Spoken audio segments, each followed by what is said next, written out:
So hi hello everyone, চলে আসলাম তোমাদের সামনে আবার একটা নতুন ভিডিও নিয়ে। তো কাল সন্ধ্যা 7টার থেকে রাত কালকে 10:30 11টা পর্যন্ত খুবই আঁধি চলছিল। প্রতিদিনে ঘর পরিষ্কার করি, কিন্তু আঁধির জন্য আমাকে আজকে খুব পরিমাণে কষ্ট করতে হয়েছে। ঘরের কোনো একটা জিনিস পরিষ্কার নাই। সকাল 7টার থেকে কাজে লেগেছি, দুপুর 3টার দিকে আমার কাজ শেষ হয়েছে। ঘরের যত জিনিস ছিল সবগুলো বাইরে বের করে এগুলো পরিষ্কার করছি। ঘরের একটা জিনিসও ঘরের ভিতরে নেই, সবগুলো বাইরে বের করে দিয়েছি। এইদিকে রান্না বান্না তো আছেই। আমার বাড়িটা হচ্ছে বাজারের মাঝখানে। ঘরের দরজাগুলো বন্ধ করে রাখি, তবু জানি না নোংরা কোন দিক দিয়ে ঢোকে।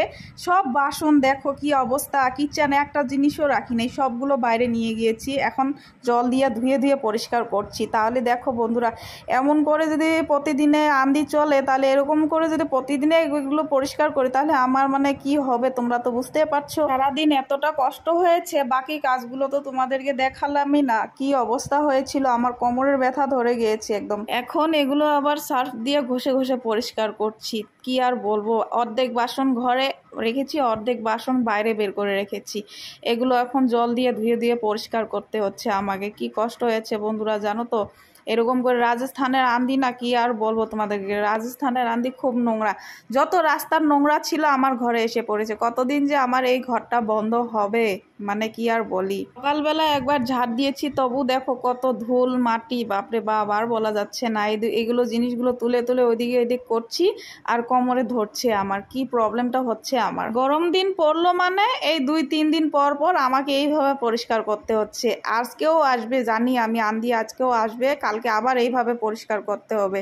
মানে কোমর ধরে যাচ্ছে, আর এদিকে হাসিও পাচ্ছে। আর আমার ছেলে আমাকে ক্যামেরা ধরে দিয়েছে। তো বর ছিল না ঘরে, দোকানে হঠাৎ করে চলে গেল। ও আসবে, এসে আবার মানে ও আমাকে একটু হেল্প করবে। ও হেল্প করছিল, মানে দোকানে কাস্টমার আসার জন্য ও দোকানে চলে গেছে। তো মহিলাদের জানো তো, মহিলাদের কত কাজ থাকে, কিন্তু তার মাঝখানে আবার এই যে বিনা কারণে এগুলো কাজগুলো করতে হচ্ছে। এইদিকে গান করছি দেখো, এইদিকে কষ্ট হচ্ছে, এইদিকে আবার গান করে করে নাচানাচি করছি। ইনভার্টার ওইদিকে যেতে আমার খুবই ভয় লাগে, কারণ এর আগে ইনভার্টার ফেটে গিয়েছিল। তো বর আমাকে বারবার বারণ করছে ওইদিকে যাইস না যাইস না, তবু আমি মানে সাহস করে যাচ্ছি। এত পরিষ্কার না করলে হয় বলো, এত মানে মাটি ঢুকে গেছে। তো রাস্তার যত নোংরা আছে বললাম না, আমার ঘরে এসে পৌঁছে যায়। এই দেখবে আবার ডান্স করব। তো এটাই হচ্ছে আমার কাজ, কি আর করি বলো। আমার শাশুড়ি ননদ যা তো নেই, কি আর করব। আমার বর আমাকে একটু হেল্প করে, আর আমি একা একা এগুলো করি।